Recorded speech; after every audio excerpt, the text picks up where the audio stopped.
Hi everyone, welcome to Simply Me, Simply Joanne. And today, I know I promised that this video was going to be about how I met God and how our relationship truly started.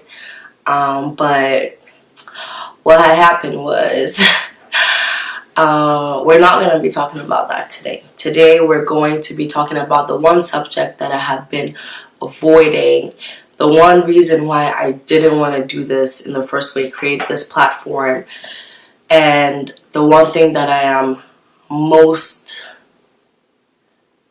I don't want to say scared, but it's one of those subjects that I just don't want to talk about it. Not because I don't want to share it, but because talking about it means having to go through it all over again and having to relive those experiences again, and I'm not really excited about that. So without further ado, let's get into it.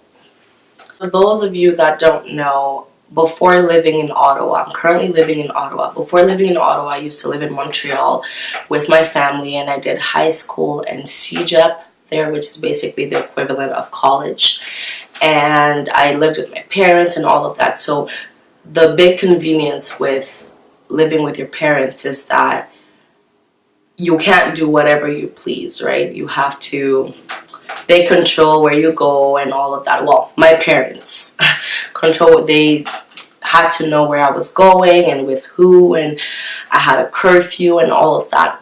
Let's just say that when I moved to Ottawa, my life did like a complete 360. So when I moved to Ottawa, I was really pumped, really excited. And you know, in the first week of uni, there's the frost week where there's so many things going on, the clubs, the partying, the chillings, the drinking, and all of that. So being exposed to that all at once was not the greatest experience ever.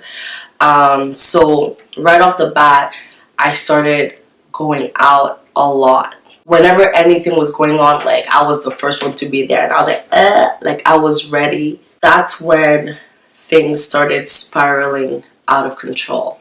I started losing control of myself. I started losing control of my identity. I started losing control of what I was okay with, what I was not okay with. The more I went out, the more I became empty, the more I started comparing myself to other people, and in consequence, I started drinking a lot more. And I'm not talking about just when I go out and all of that. I mean just in my own home, like coming home and just right off the bat going to the fridge and pouring myself a glass of like vodka or something. And back then I didn't appreciate wine. I only drank hard liquor. So I just felt so undeserving and unlovable. Y'all, my self-worth was non-existent. I was so lost. Like, when people saw me, they thought everything was fine. Like, yeah, Joanne, what's up, and all of that. But I portrayed myself to be okay, to be very strong, to be independent, and all of that, when deep inside, I was broken, y'all. I was broken. So deeply broken that it seemed like nothing could fix me. I felt so empty that with that feeling creeping up, for me the solution was, well, obviously to go out more, but I started searching for love and for acceptance in the wrong place. So I then turned to getting that acceptance from men. So I had a lot of boyfriends. It was just like a regular thing. There was always someone that I had just for validation of who I was. It felt like with every man that I was with, I felt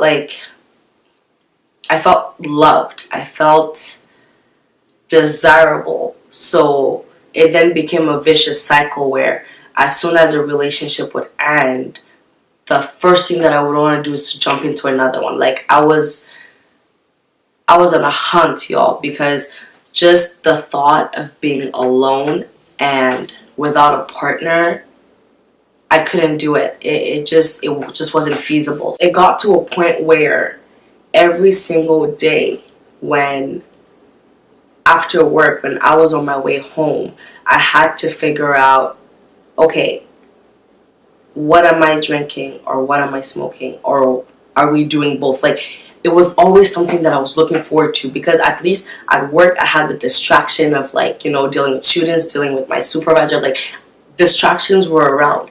But when you come home, when you're locked between these walls, you are locked with yourself.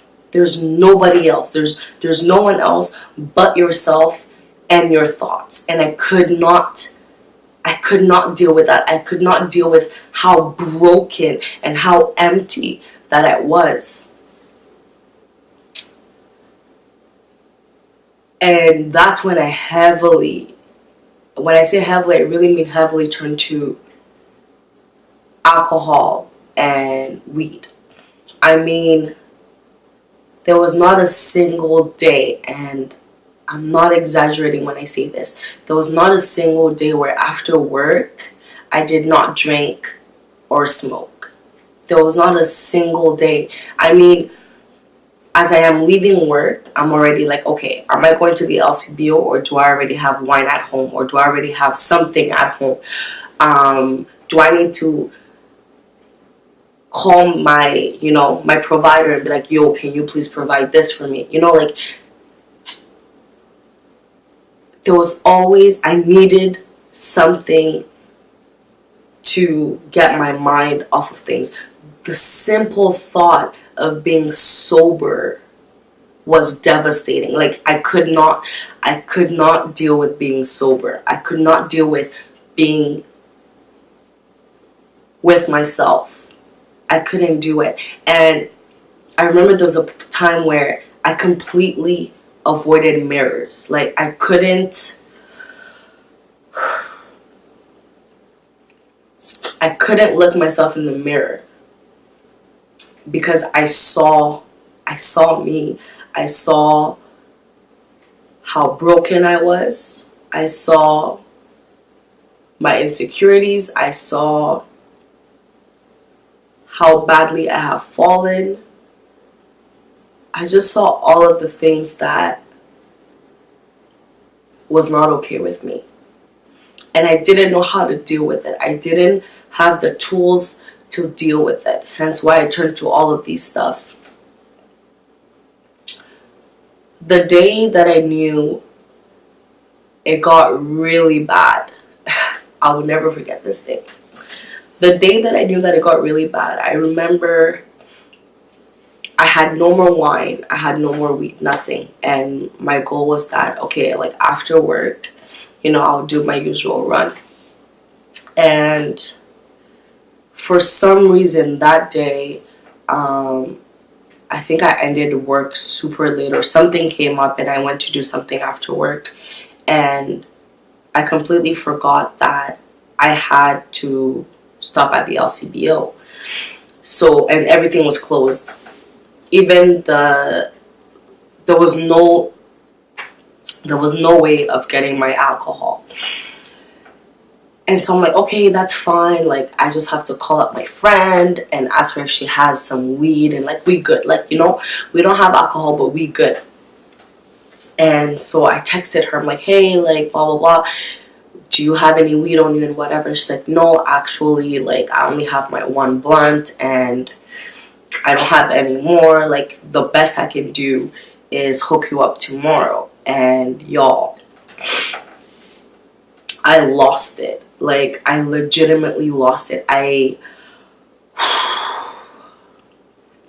was like, Kate, what am I gonna do? Like, what am I supposed to do? I'm supposed to come home and what, deal with my thoughts and deal with who I am? I can't do that. What am I supposed to do? And I remember coming home so anxious because I'm like, shit, what am I going to do? How am I going to go to bed? How am I going to deal with these thoughts going on in my head? And I'm like, there's no way I'm being sober. So I had a grinder. This is when I knew it went bad. It was really bad. I had a grinder. I had no wines, but I had a grinder. And I literally took a toothpick and like scraped the grinder like front to back. Like, I scraped every little thing anything that fell out of it. I was like,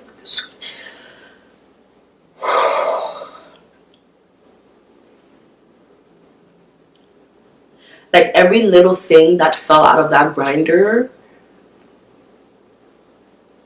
was life for me at that moment.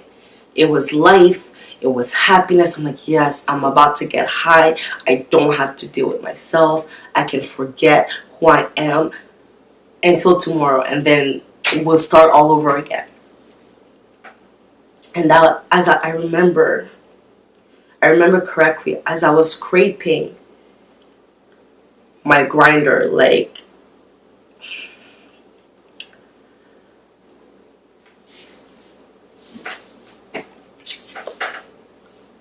as I was scraping my grinder, I just remember being like, wow, Joanne, is this really what your life has come to? Has your life really come to the point where you cannot stay a single night, not even a night, just a couple of hours, because it was around 11 p.m. by that time. You can't even stay a couple of hours sober. But that didn't stop me. The thought went through my head, but it didn't stop me. I just kept scraping. I didn't care.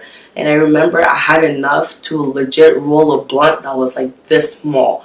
But that meant the world to me. Like, I was like, yes, you know. And I didn't have anywhere to go. I didn't know God. I didn't know the power of His love.